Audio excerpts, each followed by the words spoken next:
todos los problemas de pérdida de la memoria son Alzheimer. Resulta que no es así. Para hablar de la pérdida de la memoria hay que tener en cuenta muchas cosas. Yo les hice por mi cuenta unos pequeños test que me di cuenta que y inmediatamente pues estudiando pues ¿Alguna vez has olvidado dónde dejaste las llaves o el nombre de una persona que conoces de toda la vida?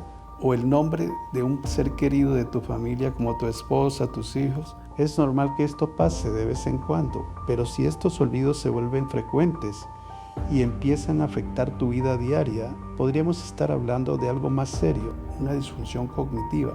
¿Pero qué es la disfunción cognitiva? La disfunción cognitiva es una alteración de nuestras capacidades mentales para pensar, aprender, memorizar, planificar o resolver problemas del día. Todo esto es lo que caracteriza la enfermedad de Alzheimer. En pocas palabras, cuando nuestro cerebro empieza a tener dificultades para procesar y manejar la información.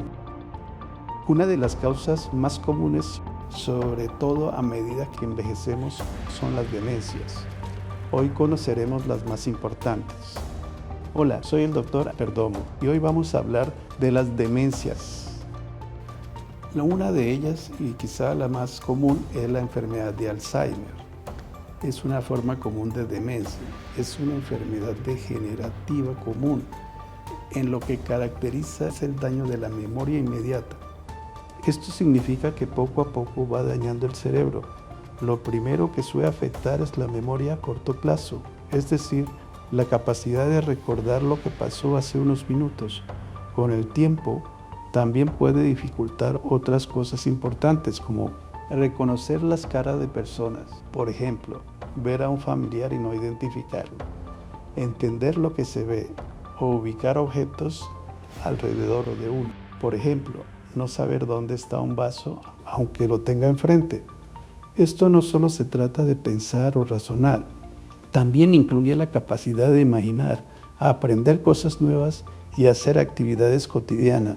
En el Alzheimer, ciertas zonas del cerebro como la neocorteza se ven afectadas por dos acumulaciones anormales que cambian por completo la forma en que funciona nuestra mente.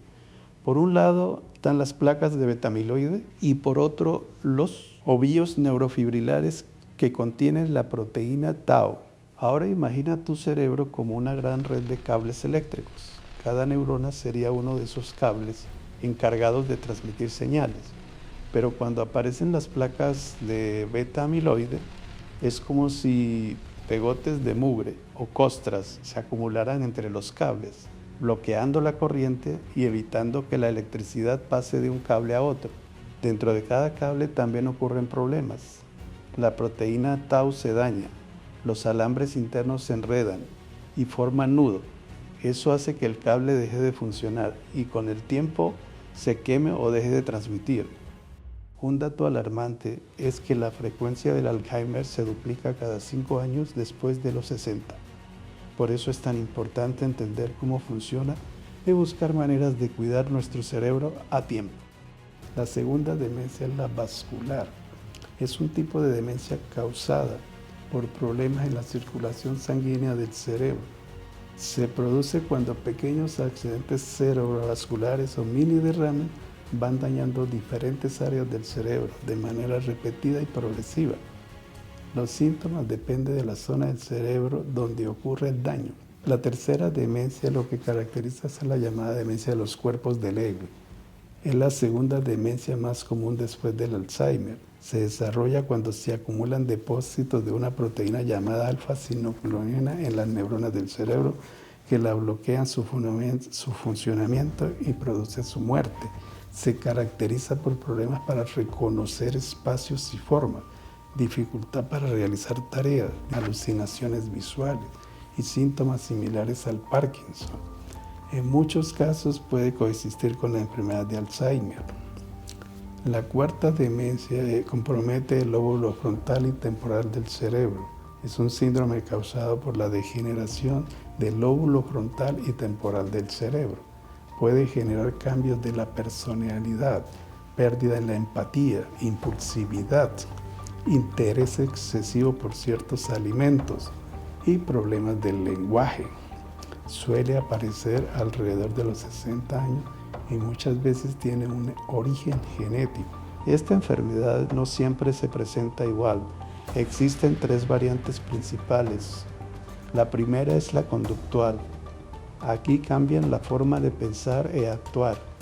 La persona puede volverse impulsiva, apática, tener más interés sexual o buscar comidas dulces y grasosas. La segunda es la afasia progresiva primaria, APP. Esta se divide en 2 subtipos. Variante semántica, caracterizada por la dificultad para comprender o encontrar el significado de las palabras y reconocer objetos. La otra es la variante no fluente, agramatical, que consiste en la dificultad para hablar con fluidez, usar la gramática correctamente y articular palabras. La tercera es la variante motora, que es menos frecuente, pero se superpone con enfermedades del movimiento, como la parálisis supranuclear progresiva o la degeneración córtico-basal. Esta causa problemas de coordinación, rigidez, caídas y movimientos anormales.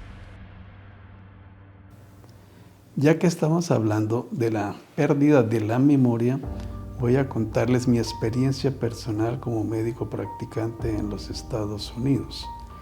He conocido varios casos de pacientes que me han traído a la consulta, lógicamente personas mayores, con el diagnóstico de la enfermedad de Alzheimer, lo cual me llamó mucho la atención al respecto. Yo les hice por mi cuenta unos pequeños test al paciente para verificar que si era paciente de Alzheimer, y resulta que me di cuenta que no empataban con mucha de la enfermedad de Alzheimer. Y yo le decía a sus parientes, le decía que me daba pena, pero yo creía que estos pacientes no tenían Alzheimer. Y inmediatamente, pues estudiando, pues para hablar de la pérdida de la memoria hay que tener en cuenta muchas cosas. Por ejemplo, en las mujeres, 2 aspectos muy importantes. El hipotiroidismo, que puede presentarse en las mujeres mayores. 2, la deficiencia de la vitamina B12. Alrededor de eso, en los pacientes, sobre todo, la deficiencia también de vitamina B12. Y yo haciéndoles tratamiento a estos pacientes, los pacientes volvieron a recuperar su memoria. Por ejemplo, el caso de uno de los pacientes que tuve mayor de 90 años, y yo lo recuperó totalmente, porque todos los diagnósticos que traía, que había venido de Atlanta a vivir acá en Naples, todos eran diagnósticos de Alzheimer que le habían hecho varios neurólogos el diagnóstico.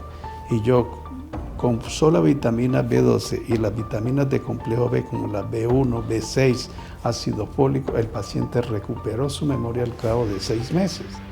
Otras pacientes, en el caso, por ejemplo, de mujeres que me han venido con ese diagnóstico y resulta que lo que tiene es alteración de la glándula tiroides, el hipotiroidismo, y se les da su tratamiento y también han recuperado su memoria. Quisiera que mis colegas lo tuvieran en cuenta ese aspecto y no inmediatamente ir a calificar de Alzheimer como sucede en todos los diagnósticos en Estados Unidos. Todos los problemas de pérdida de la memoria son Alzheimer, resulta que no es así. Es una experiencia mía personal que quiero que sepan ustedes, mis oyentes. También queremos saber de ti, así que déjanos tus preguntas y comentarios. Tu opinión es muy importante para nosotros. Nos vemos hasta la próxima. Suscríbete a nuestro canal y déjanos tus comentarios.